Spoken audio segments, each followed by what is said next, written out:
everyone. I'm Frank McQueenie. I'm a radio presenter, producer, working for a variety of companies, the BBC, and then some other brands like the streaming platform Circle and British Airways. So a bunch of different stuff. We're here to talk about management. Do I need a manager? That's not a question from me to you guys, but more for you guys. So we'll do, half an hour chat between us, and then if you guys have some questions later, which I'm sure you will, have a little think, and we'll pass over the mic for about 20 minutes towards the end. So let's start off by getting our beautiful panel to introduce themselves. Starting on the left, Atlanta, if you can tell me who you are, what you do, and maybe a little fun, crazy, weird anecdote about your experience as a manager. Okay, right. How many do you want? Just the one. Right. Hi, everyone. My name is Atlanta. I am an artist manager. I run a company called Landed Management, where I represent an artist called Christina Hart, who is a rock star. And on top of that, I also coach and consult artists around the world through TikTok. And I work all around the world with all kinds of independent artists. So we do a plethora of coaching across that. I've been in management for, we're going back a while now, 6 years or so now. Before that, I was working with the likes of Ella Henderson and Becky Hill. And before that, I have been at a couple of record labels, Columbia Records, Island Records. And a interesting story, trying to think of one that I am allowed to tell. So I think one thing that always sticks out to me when I started management was when I was early 20s, and I just joined a management company, and I maybe had met one of the artists once or twice, and my boss turned around and said, look, I'm having a baby, so I'm not going to be around for like next couple of months, but our artist has just been booked to perform at a very large fashion event in Beijing. And so are you good to go and just tour manage it? And I was like, okay, well, first of all, I've never done that in my life, and I've met this artist literally once. So I was like, yeah, okay, sweet. And so we fly over to Beijing. The plan was to do the fashion event, which we did, went really well. And the next plan was to stay and also shoot a music video. So we sat in Beijing for like 4 or 5 days, like waiting for the rest of the crew to come out to Beijing. And I wake up one morning to an email saying, hey, so sorry, we can't get the visas in time. The entire plan has changed, and you're now on a flight to Vietnam to shoot the music video, and you're going to meet the whole crew out there. Can you just relay that back to the artist that the entire plan has changed? The entire creative for the video has now changed. And we'll see you in the middle of Hanoi for a 3-day music video shoot. So that wasn't stressful one bit for a 20-year-old on the job for the first Baptism of fire, month. sounds like. Absolute baptism of fire, yeah. So we survived. Here to tell the tale. Yeah, I don't think I've actually ever been that tired in my entire life. I remember like a moment being in the minivan on like day 3, and I was like running on like 90 minutes of sleep at that point. I just thought, if I survive this, I think I'll survive anything in management. So fingers crossed, we're still here. We're surviving. So, wicked. Yeah. Nice one, Atlanta. Angela. Hi, I'm Angela. Well, my story isn't as cool as that. I'm going to try. Cool or not to stressful, bore I you, don't, yeah. So I'm Angela. I have 2 jobs. I work at Sony Music Publishing. I've been there 9 years as a senior sync exec. So most of my time during the day is basically putting music to TV shows.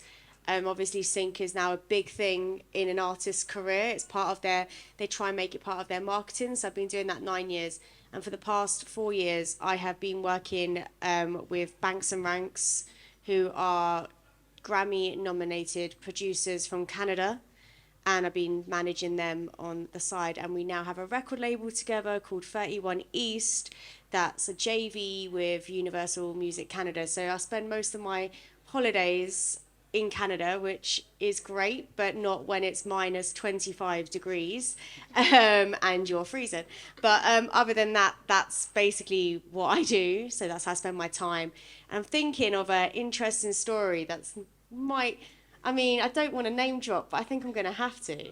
So, recently I went to the Junos, which is the Canadian Grammys, the equivalent, and we were nominated for 9 awards. Anyway, on the night of the Junos, I was like, oh my God, Avril Lavigne's here. And my inner,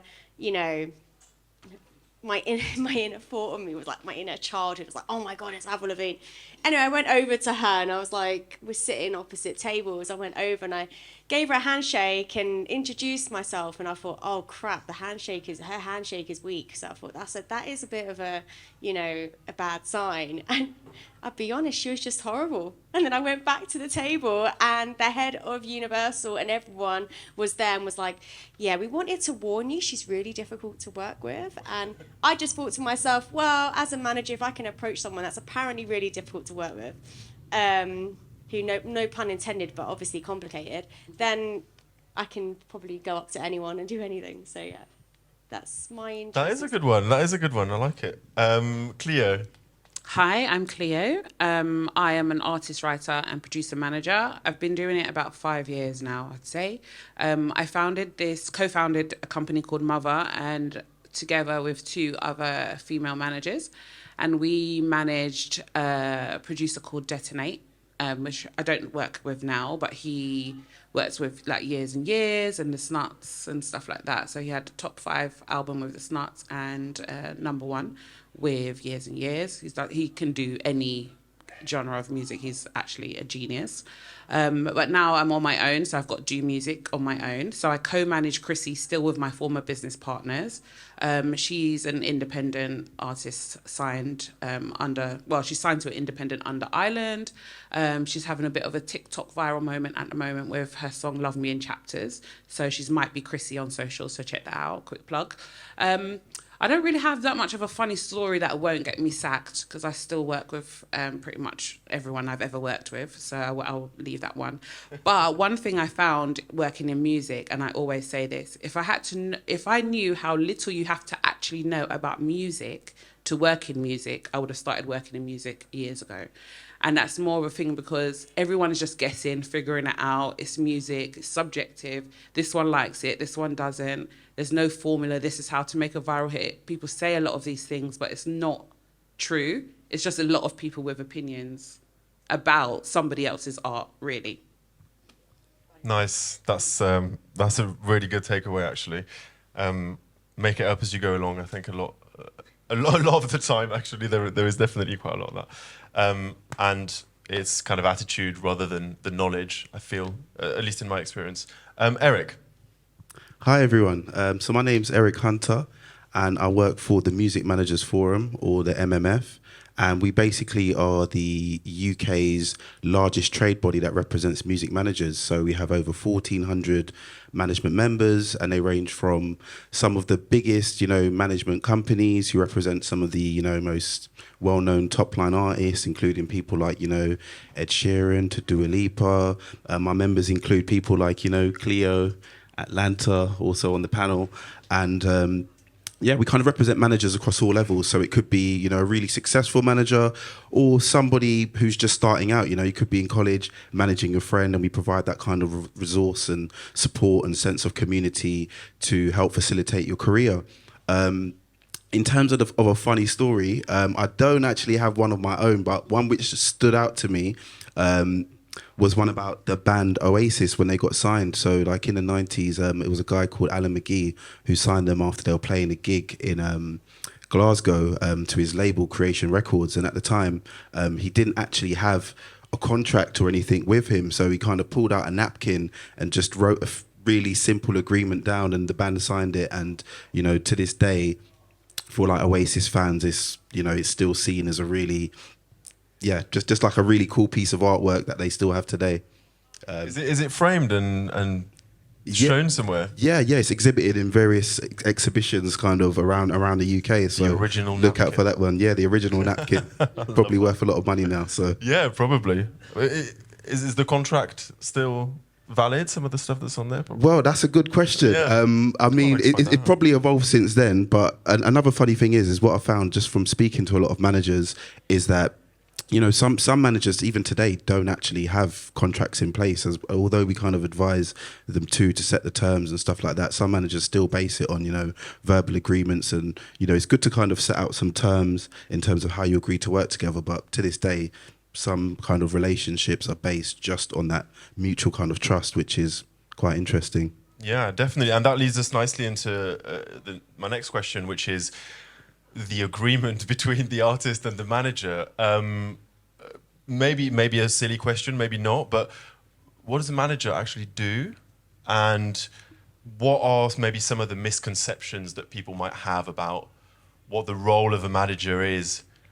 And maybe even potentially at what point of an artist's career does a manager even get involved? And that's a kind of question to all of you. I can see you all nodding. Cleo, let's start with you. Okay. Boo. No. What was the question again? What does the manager actually do? And right. What might be some of the misconceptions that people have about management? I think one of the biggest misconceptions is that the manager does everything. Like, you can just pick somebody up, see them busking or something, and just be like, yeah, I'm going to make you a superstar like tomorrow. Doesn't work like that. You can't do that. You know, you can only, and I say this to all of my clients when onboarding, I can only work as hard as you can. If you are not doing anything, if you're not writing the songs, you're not singing the songs, you're not performing, you're not producing, I can't make things happen. It's you. I'm more of a elevator than a creator. So you create and I will elevate it. I will make sure that I work hard. I'll meet everybody, try to get the best agreements, negotiate, all of that kind of stuff. I'll do all of that stuff for you, but you have to be bringing the work for me to elevate. Atlanta, do you want to add something? Yeah, Cleo, spot on. Yeah, I say this as well. I think the way I say it to my clients is like, I am here to amplify and I aid things. Like, we amplify what you are doing already, and like, we need things in order to amplify it. So I get a lot of artists that come and say, you know, I want a manager, and I say, why? Get me signed to a record label, get me gigs. I'm like, you can go book your own gigs. You don't need a manager to do that. Don't wait for someone to go do it for you. And I think the ones that I always look at is, I like to see artists who understand that and are willing to go and work as a team. Like, to me, I find it very much as more of a collaboration rather than like an artist manager working for an artist. For example, with me and Christina, we're putting in a headline show for her at the moment, and it's very much a partnership. It's like, okay, well, here's some target venues that I really want to play with. What do you think? And then we're working across the board on all assets of her career, and it doesn't feel like, okay, well, I'm just going to do music and post some social media and you're going to do everything else. It definitely doesn't work like that anymore. So yeah, I think in terms of what an artist manager actually does, though, I think it also changes in sort of situations, depending if, like, you know, some managers manage songwriters and producers, their day-to-day is going to look a lot different versus a day-to-day manager managing a pop star on a major record label. So the actual day-to-day of it does fluctuate. And also depending on, you know, if you're independent, if you're more development versus if you are at a major label scale, then you've got a lot more people to coordinate and communicate with. So the day-to-day of it does fluctuate, but I think in general, an artist manager is there to amplify and help your career, but they cannot do that unless you are also willing to show up and, you know, play ball and play as part of the team as well. 9 to 5, Monday to Friday, 9 to 5 doesn't exist. Monday to Sunday, 7 days a week. I don't know what day it is usually. Don't know what time it is usually. It's more of like, I think especially when artist management, you do it because you love it. So it's very much just like if we got a gig on a weekend, then we'll work on a weekend.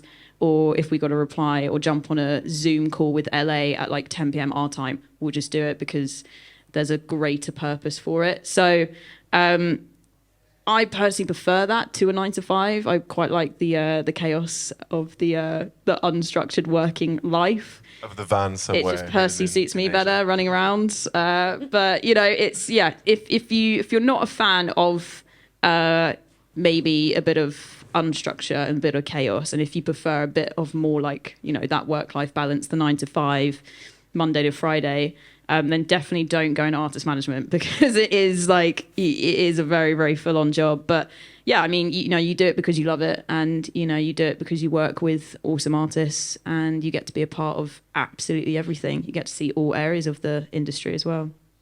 Angela, when we spoke last week, you told me a good anecdote about someone coming up to you and basically you're trying to sort of figure out what that artist wants, and you basically asked them a question about where they see themselves.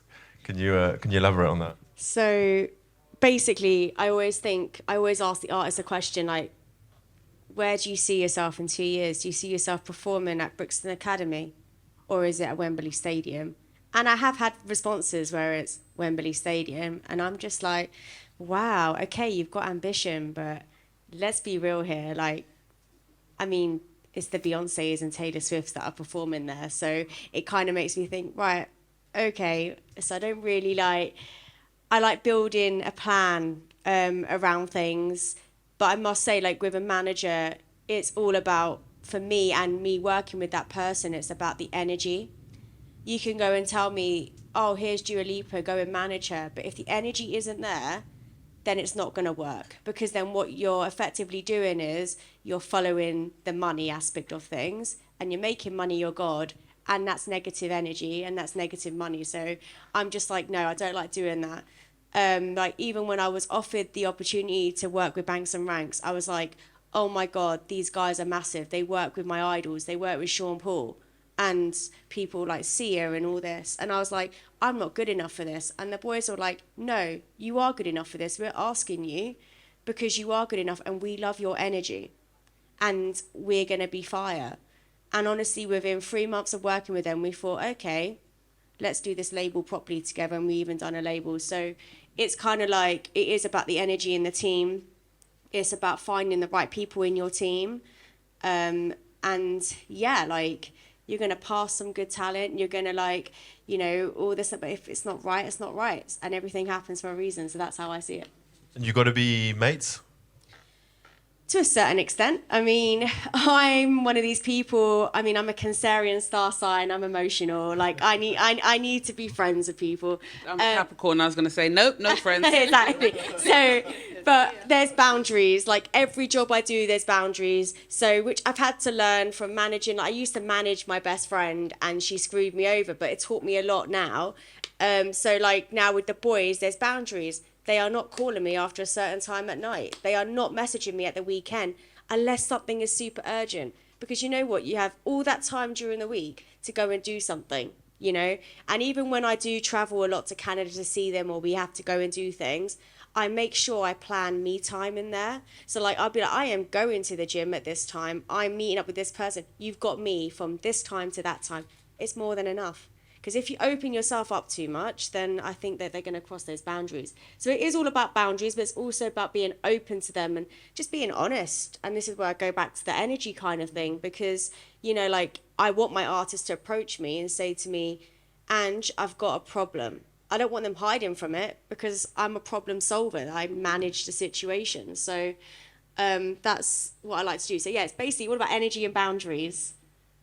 Yeah, that makes sense. Eric, what's interesting about what Angela was saying and what Atlanta was saying as well is like the kind of level at which the manager might be in terms of like, do you need a manager who's got a huge amount of experience, or do you need a manager that's already working with massive artists? And I guess for the kind of grassroots managers that you work with, who are essentially necessarily have no track record of artists they've worked with, but have that kind of passion, what kind of things do you think are important for an artist to have? Is it the manager that's already got a massive roster, or is it just the person that's passionate about the artist itself?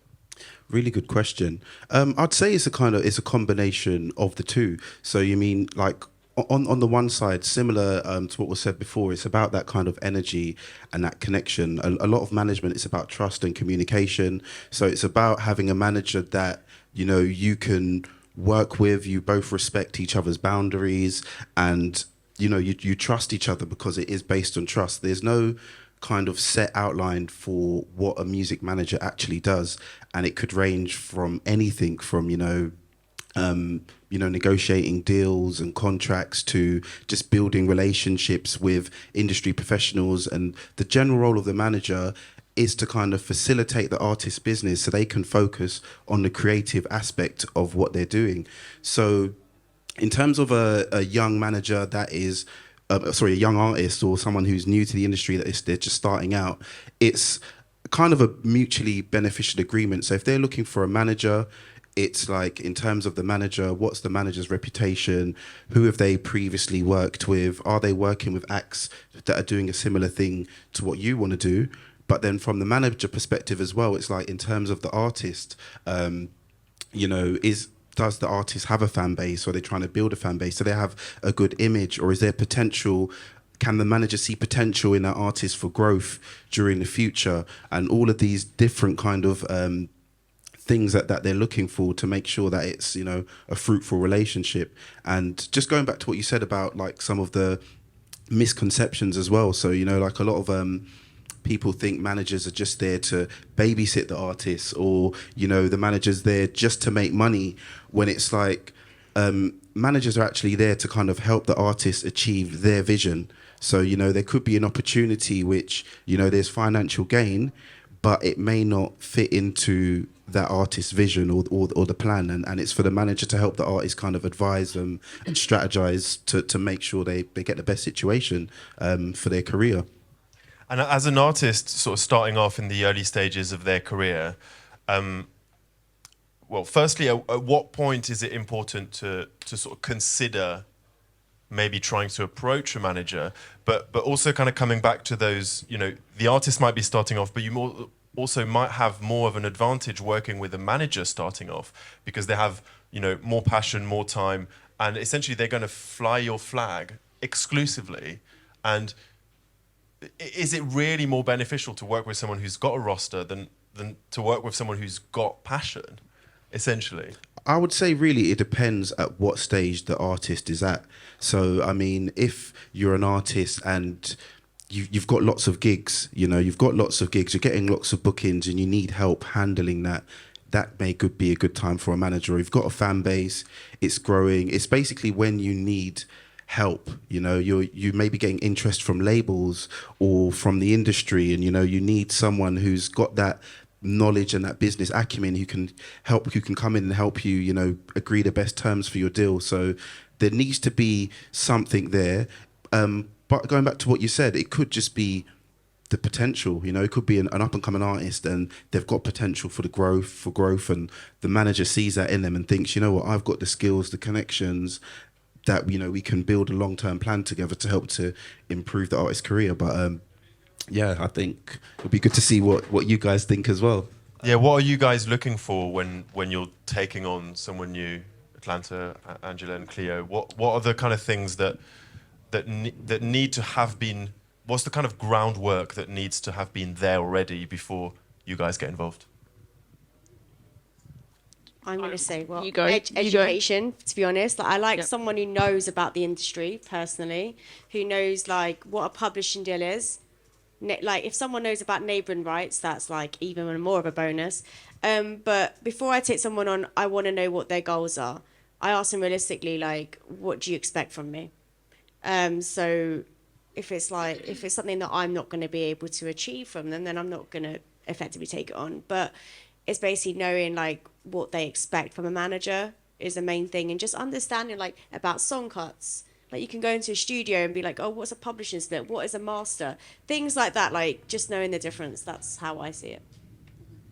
I think for me, less so. I think I don't mind if you don't know anything, as long as you want to listen. That's one thing. And I think I always say to artists, and people, this is just my opinion, I think it's better when a manager approaches you rather than you approaching management. I get quite a few people coming and saying, I'm looking for a manager, would you be interested, and all of those kind of things. And I say that because some people, especially more bigger, more established companies, they can be into acquisitions. You just come along, you've said, can you manage me? you muddling along with your business as it goes, and then they could just watch and see what you do, and then come along and be like, okay, now's our time to step in and cash our check, when you're the one doing everything, because maybe they've got a roster that you're more interested in, they're more interested in. So that's that, you know, to your point when you're saying, oh, a less established manager versus like someone that's been doing it for years. It's not saying that someone that's been doing it for years can't be passionate about you. More so if they approach you, yes, they are passionate because they've done the work to kind of gain you in the first place. But, sorry, when you're starting out, having your friend or someone managing you and kind of learn the ropes as you go along is not such a bad thing sometimes if they're passionate about what you're doing. So I would say, yeah, I've never, so far, no one who's approached me, I've managed.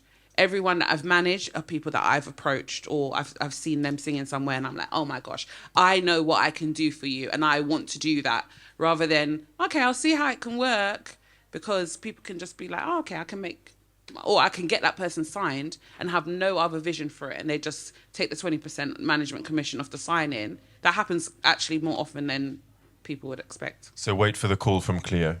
Yeah, if I don't call you, don't call me. That's us.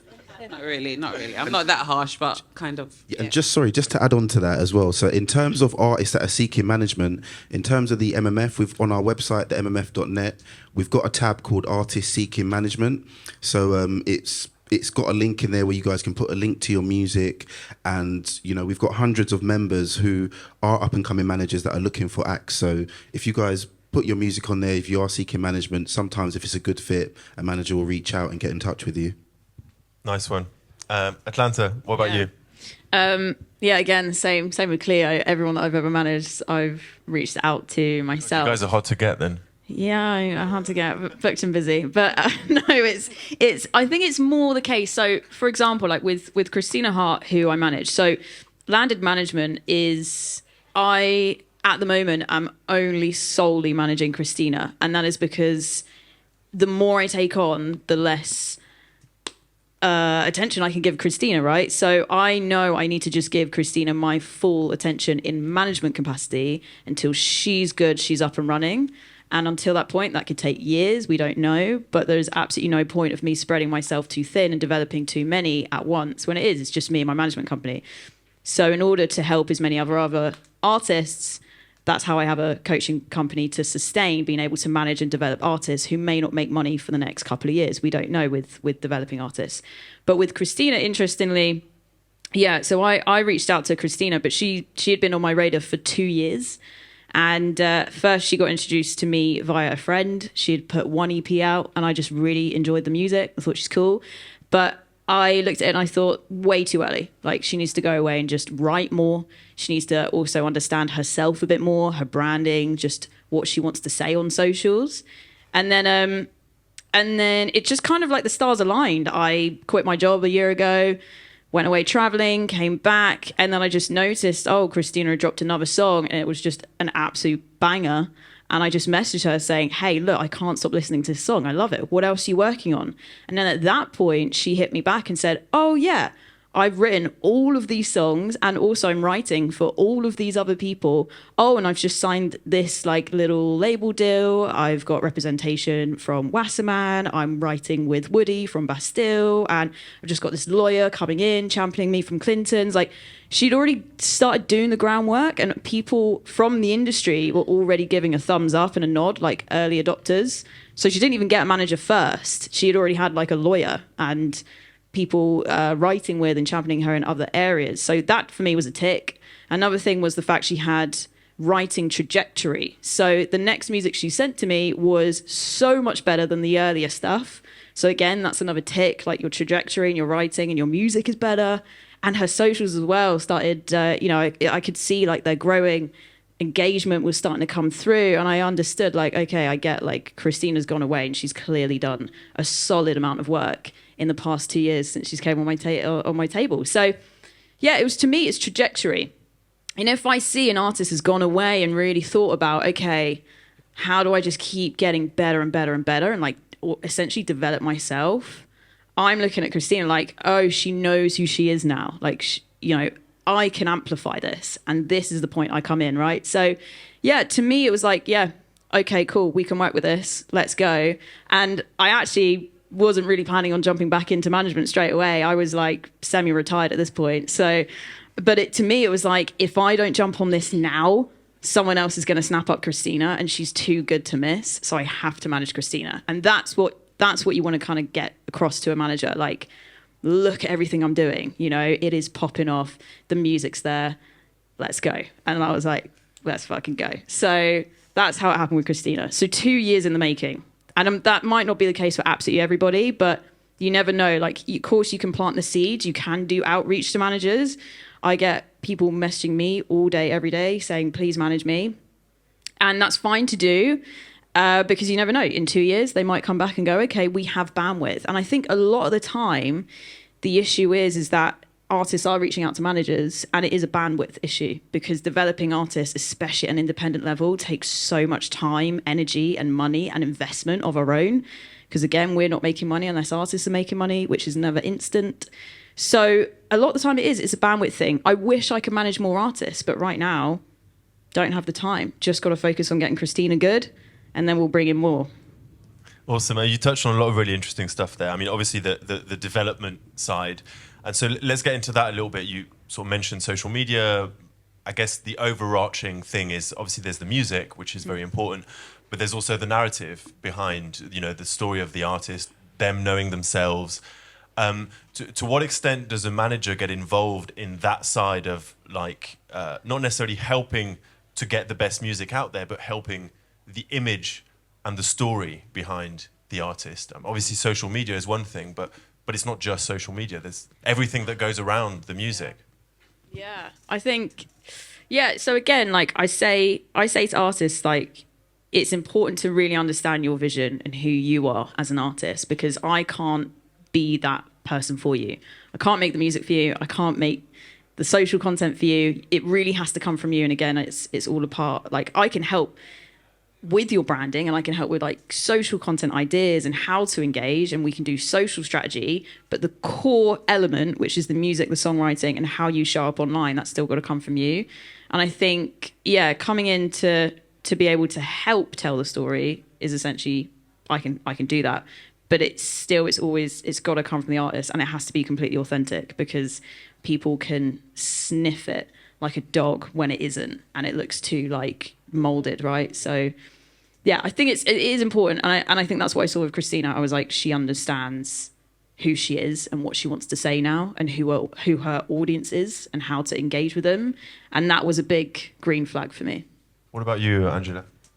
So obviously I manage producers / artists. So on the 31 East record label, we've got 2 artists, Rev and Preston.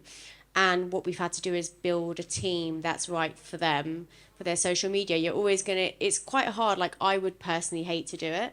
I always get nervous, sometimes posting the picture, being like, oh my God, what are they going to think? But we've had to make sure that the branding is correct. We've had to make sure, you know, like with Banks and Ranks, for example, you know, they're signed to Universal Records for their own music, but then they're also producers. So I need to think, right, how are we going to divide half of that up? We're still in discussions now, because the boys are like, oh, but we like producing. We don't like this whole forefront being like the artist. But then, you know, it's kind of like, well, you have to split it up. So what I've had to do is I had to bring a team in. I've spoken to the record label. You get a budget from the label, and I always say it's important that your artists spend time with the person that could be doing your marketing. They need to have the right energy. If I've got the right energy on the Banks and Ranks team, I may not have it on the Rev and Preston. So I've got 3 different teams that I go to because they understand the project. Everyone in that team has to understand the project. It can't be a straight copy and paste thing. And also, like, having a major record label, you think, right, well, they're just going to provide it for me. I've actually had to get friends and bring in outsiders too, and make sure I can get the budget and to pay for that, so that they can come up with ideas. But as a manager myself, I'll make sure that they have, like, I do put it in their diary, like, come on guys, let's have a diary day of just doing content. Sometimes they love it, sometimes they hate it, sometimes they're like, I'm not paying attention, but I'm like, it has to be in there because, you know, with everything with TikTok stuff, you know, you just, Atlanta will know more than I do because her TikTok's amazing. But yeah, I actually tell my artists, check out her profile. And they do You can have that one for free. So there you go. So yeah, so basically that's basically what's key. It's like, I also tell them as well, look at other artists, see what they're doing that's similar to you, see what they're doing, and just see if you can do something different. Mood boards, from styling to everything. You need to have your mood board. You know, Pinterest is a brilliant thing. So, Cleo, how much of that do you do with your artist? With Chrissy in particular, so again, with the partners that I worked with, they're creatives as well. So they had much more input than I think I would have as a solo manager into developing sound and all of those kind of things, as well as how to, you know, look and all of this kind of thing. And I think interestingly, when Chrissy's still developing. So I think artists always develop, but I say she's still in the developmental stage of her career, where we did a thing called like a Blue Sky Day, where we would sit down and we did like a marketing positioning map and saying, okay, these are singers that we think are similar to you or opposite to you and all of those kind of things. And then we just mapped them out and said, where does she see herself? And where we might place her somewhere she didn't see herself, we'd have a discussion about that. Well, we place you here because we think this, no. Did you notice that about yourself? Oh, no, I didn't notice that. But now that you've said it, I think... So we would do a bit more, have a lot more creative input with her. I was saying as a solo manager, I would still do the marketing positioning map because I like marketing. I'd probably do that. But don't think I'd have so much input in the sound and all of that kind of thing with another artist. I say I don't think. We will see what happens. If I hear something, I will contribute. But I mean, I wouldn't go out of my way to say, okay, that's part of what I do. And it's not an essential management task as far as I'm concerned. Being influential in the room, what the music is. As a solo manager, I think I'm more likely to take on someone that's got a very clear idea of what they want. And then again, I'm just elevating that rather than being hands-on in the creation. So I think that's how the model kind of would differ. But that's also to illustrate there are different managers, different ways of doing things. I guess one of the problems that we found with that way of working is sometimes if someone's signing on saying they want a manager, but you've got all these extra skills that you input, how to make sure that the artist understands that's an additional value that you're getting out of a manager. I mean, for Chrissy's first EP, we are credited as executive producers on there. But then we didn't ask for any points on the first one because we're like, oh, we're her manager, we feel bad, you know, all of these kind of things. But sometimes it's good for artists to have an understanding when you are getting additional skills from a manager that don't fall under a manager's remit, to kind of be respectful of that. And Chrissy is very much so. And that's what makes you almost less likely to go for what you're entitled to, because you're just like, oh, you don't want her, she's going to say yes, you don't want her to be upset, you know. Maybe it's a mind game, who knows? No, there's not. If you ever meet Chrissy or follow her on socials, she's very much, as she is, as it says on the tin, she's very much herself always. Amazing. I'm aware of time, and I imagine some of you guys might have some questions. So, do we have someone around with a mic? Anyone's got a question? Yeah. That's all right. Any questions? Hello, I have a question for Atlanta that is kind of related to management, but also TikTok. So I went to a gig 2 weeks ago, and two bands were playing. One of them had like 350k TikTok followers. The other one had like 60k. And it was in London. Two bands are from the UK, and they had like 19 people in the room. So I'm just wondering, what type of content do you need to make in order to translate into real fans and not just like followers? Oh, dude, I could talk about this for hours, but I'll try to give you the short answer. So on TikTok, followers does not mean anything unless you are creating content that is valuable to the audience. On TikTok, it's not so much about you. So you really got to view TikTok as more as a funnel.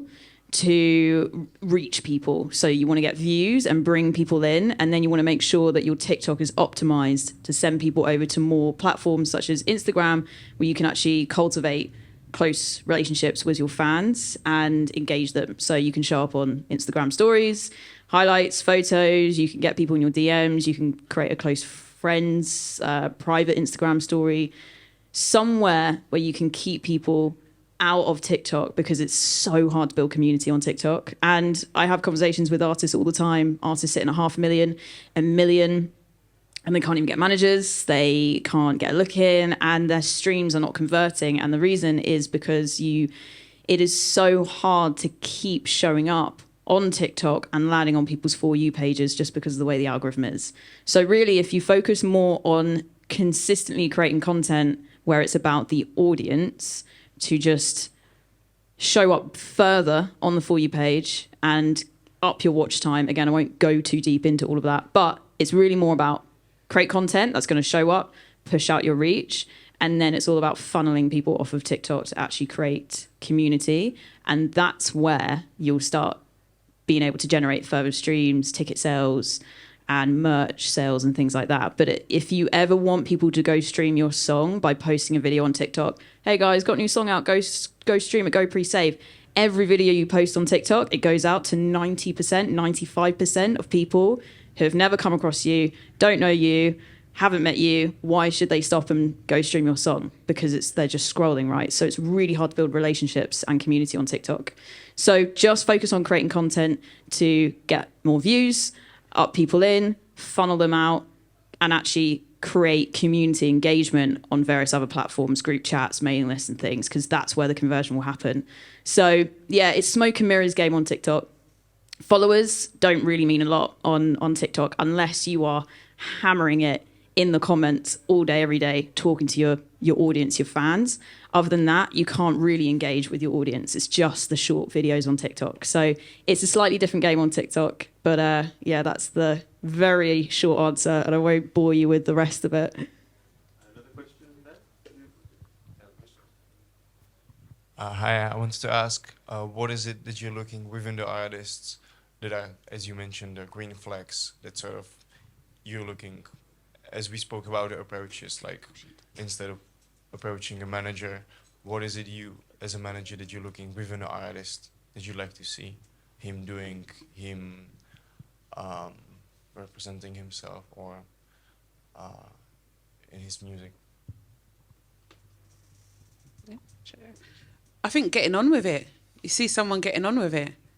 Someone that is passionate about their work themselves without you as a manager saying, come on, get up and do. Someone that's getting on with it, doing everything that they can. I think even, when I said, like, I've never managed anyone that approached me, if someone approached me and I looked and I thought they are exhausting every single thing, that might, and I like their music, obviously. Well, not obviously, but yeah, obviously to me. It might switch that balance, and I might be like, okay, let's have a few more conversations. When someone is doing everything that they can within their power to make something happen for them, I think that's a big green tick. Anyone else? Any more questions? I'll just say the opposite for the last question, the red flags. The red flag. What are the red flags? Is everyone looking at me? I'm just looking around. Red flags. Yeah, I've worked with artists before. Yeah, who have too many managers. That's a shout. I think for me, red flags are. I don't know, because I like looking for green flags, to be honest. I think my main thing. Okay, let's reverse this. My main thing is like. It is the work ethic. Like, between me and all my other friends who are managers, we always say categorically, like, we like people who are hustlers, like doing the work. So if you reverse that, I guess that means the red flags are people who don't do the work, and it is they expect the world. And I think half the time we are having to manage expectations. So it's the artists who do very, very little and expect the world, post 10 videos on TikTok and start moaning, why am I not getting signed? Why am I not getting streams? Well, do the fucking work. So it's a bit of that. And it's the ones who get it and understand, okay, this is how much work it takes to get where I want to be. So it's those. I think, again, it kind of falls under energy, sort of falls under like your passion, your personality, your work ethic, all these sort of things. But yeah, red flags are people who, I don't know, do a lot of talking and less doing for me. I'm going to pick up on something that you said, Angela. Sorry, Clea. When you talked about the example of the Brixton Academy or the Wembley, what if the artist says, "I've seen myself at Wembley," so maybe it's unrealistic, but doesn't that also show a certain level of ego, which I guess could be a red flag? As I say, it's about the energy and stuff like that. But I always think it's, it's actually kind of, it's a slight red flag in my head, I would say. But for me, my main red flag is if someone's come up to me and they're like, oh, I've had X amount of managers in this amount of time. So I'm just like, okay, and why has it ended? Or when you have, like, because obviously when they have an agreement and you look into it, because I always ask my lawyer for advice. So one thing I'll say to anybody in this room is make sure you have a good bloody lawyer, because they open a lot of doors for you. And when I get asked about management stuff, I actually like my lawyer to tell me there's this person, they're looking for management as well. It's always good when it comes from someone that high up. But yeah, like I always ask my lawyer and then they'll say, oh, but they've got X amount of sunset clause. And I don't like doing things messy. I'm very I like my house clean. So that means I like my work clean as well. I am not like gonna start like having, oh, that manager needs to pay for that sunset clause, this and that. That for me is a bit of a red flag. I'm sure you have more to add as well. No. Well, I was going to say synergy, poor synergy is a big red flag. Once we were managing someone and we were speaking to them about like what would their creative vision be like for music videos. And they were like, oh, like girls on a yacht. That's what they wanted. Bye-bye. That's just no. One, you've got 3 female managers. I don't know many female managers who would be gassed to go and work on a video with like, you know the kind of video I'm talking about. And it's just like, where's the creativity in it? Even if he was like, okay, some girls on a yacht, but it's black and white and it's flipped. So do you know what I mean? It's showing that it's a representation of what people think males want, or some kind of juice in this kind of story. But it was just like girls shaking their ass on a yacht. And I was just like, red flag. Do you know what I mean? Big red, that big flag that you have to wave like that. It's one of those. So poor synergy. And I think it's just like what you're saying. It's not bad that someone wants to go to Wembley Stadium. If that is synergy for you, you might find a manager, conversely, that's just like, yeah, let's go for it. That's okay for them. But everybody is not right for everyone. Different managers are great for different artists. Different writers are great with different managers. So that's the same thing with the green and red flags. Everyone is something magical within these things that we can list that happens. That it's like, yeah, this is what we're gonna do.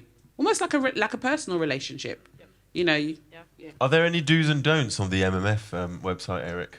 Do this, don't do this. Here's the red definitely. flags, here's the green flags. Well, there's a few things. So we've got the MMF Code of Practice. So it's basically a list of, it's like a code of practice that we but that managers should follow in their practice, because with management it's unregulated, there's no set of qualifications, there's no kind of if you're a doctor or you're an accountant, you need to get your CIMA or your ACCA. With management, it's people from all different kind of backgrounds. One thing, a good resource, a helpful resource, is we have something called the Managing Expectations Report, which I'd advise you guys to check out. It's completely free. And also something called the Deals Guide. So with the Managing Expectation Report, it kind of tells you about, what you can expect when you have a music manager, what you can expect them to do for you, but also on the vice versa, what they expect from you as an artist, which could be used as a good kind of guideline, just as a kind of tick box thing against, the things that you're doing to make sure you're operating in the right way. Yeah. We've got a couple of minutes left, and I'm literally going to throw probably the biggest curveball, which is probably going to be 2-hour-long conversation. But I just wanted to just do a quick little thing, because obviously we haven't talked about money.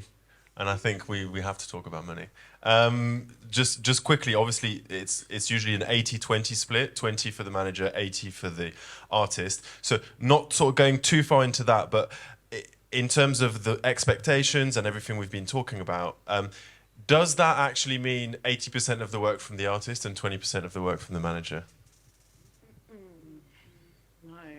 Wish that was the case. So what's the split then? Is it 50-50? It's definitely 50-50. Man, like, yeah, it's a weird one. I think you and I were talking about this before the panel, We were. which is, yeah, probably a wider discussion. But I was saying to Frank how I feel because artist management is such a older practice, at some point on some decade when there was probably a lot easier ways of getting money earlier on, someone out there, probably an old white middle-aged man, said, you know what, 20%? That feels a bit fair for the amount of work we're doing. And now that's just like the thing across the board. God forbid you turn around and go, you know what, actually, I feel like, why don't we do like a 30%? No, not allowed. But now I'm looking at influencer managers, right? A lot of my friends are influencers and they report back to me. I'm like, oh, cool. Like, what's your influencer manager on? Like, they tell me, yeah, like it's, they take like 25% commission of like all my brand deals. Okay, so like what else does your influencer manager do? Oh, just get me brand deals. They just negotiate you brand deals? Yeah. Oh, and they chase my payments. Like, okay, so like you had an event the other day. Like, was anyone there with you at the event? Like, it's a big live event with YouTube. Like, no one's there with me. Like, okay, cool. So do they help with your social media strategy? Do they help with your branding, your marketing, like your PR, your calendar? Do they organize it? No, I do all of that. Right. Okay. So all of your income, and they just do 25%. And I think it's because influencer management is it's essentially a new job. It's a new practice. It's like only a decade in. And I think I just question sometimes it is interesting, the disparity in, we are artist managers still managing creatives, and not to shit on influencer managers. It's great. They're having a ball. But I do wonder, like, I think now it seems to be the independent artist managers, it feels really, really sparse. And I think it's because artist managers are just having to adapt. Same thing with me, right? I have to run a coaching business for artists around the world via TikTok to pay the bills, so I can then use that money to develop an artist that, may not make money for a few years. We don't know because we're not rushing into any major label deal. So we are having to diversify income all the time because the 20%, we just went and did a tour, and that's for a support artist. You're probably making a loss, or your commission will be like 40 quid. And there's no point even commissioning as an artist manager because it's like, Christina, you need that 40 quid to go buy a train ticket so you can go play the show. So, it's the 20% is rough.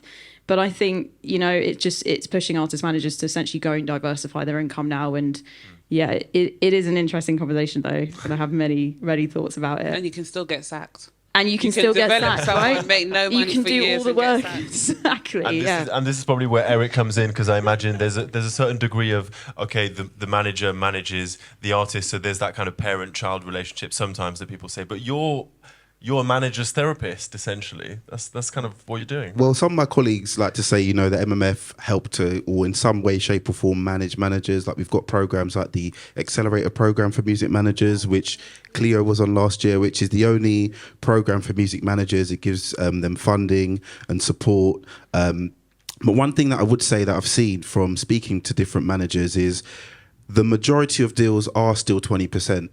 So, that is the kind of industry standard, but we're starting to see now there's a lot more different type of deals which are being made, just depending on the manager's strengths and the expectations. You've got a lot of managers who are more hands-on. You know, managers come from different backgrounds. If you're from a design background, or, you know, you could be a lawyer, you could have experience working in a label, like Cleo mentioned earlier. If you're bringing additional skills to the table, there's more room for negotiation. Whereas on the other side, you've got managers who are a lot more kind of hands-off. They're like, you know, you guys, you focus on the creativity, you focus on the branding, we'll just negotiate the deals, we'll just bring in our kind of industry contacts. So there's no kind of set structure in terms of the artist-manager relationship. Thank you, Eric. Thank you, Cleo. Thank you, Atlanta. Thank you, Angela. Thank you all for being here.